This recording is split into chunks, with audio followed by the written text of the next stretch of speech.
Aujourd'hui, en Île-de-France, près de 80% des déplacements de banlieue à banlieue se font en voiture, faute d'une offre de transport en commun suffisante et adaptée. Les rocades routières existent, A86, périphérique, mais les transports en commun restent organisés en étoile.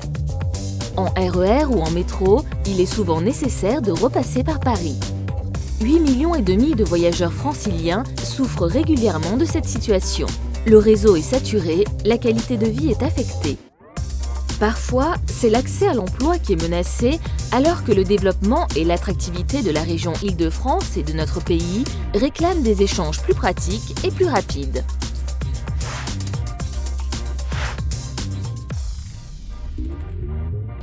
Le nouveau Grand Paris des transports prévoit 12 milliards d'euros pour la modernisation des RER et l'extension du réseau existant. Il prévoit aussi 22,6 milliards d'euros pour le Grand Paris Express.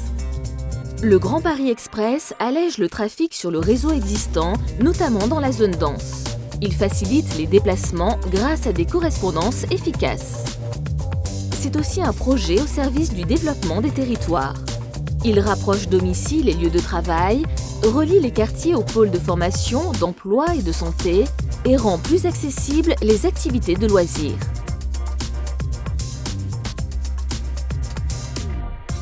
La construction des différentes lignes du Grand Paris Express est lancée en parallèle.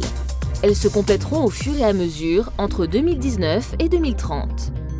Les objectifs fixés au Grand Paris, c'est-à-dire faciliter la vie quotidienne des habitants de l'Île-de-France, désenclaver des quartiers et puis supporter le développement urbain et économique de la région Île-de-France, eh bien ces trois objectifs, on les rencontre vraiment quand on va sur le terrain.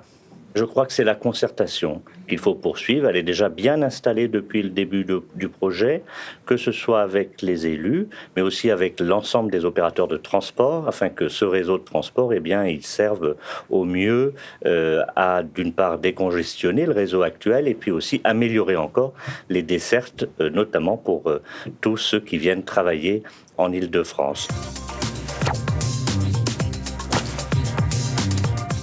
Le Grand Paris Express est le fruit d'une importante concertation. Elle a déjà réuni plus de 15 000 franciliens en 2010-2011 qui ont validé l'opportunité du projet. L'implantation et l'insertion urbaine de chaque gare ont aussi fait l'objet d'une concertation avec les élus et les partenaires concernés dans le cadre de nombreux comités techniques et comités de pilotage.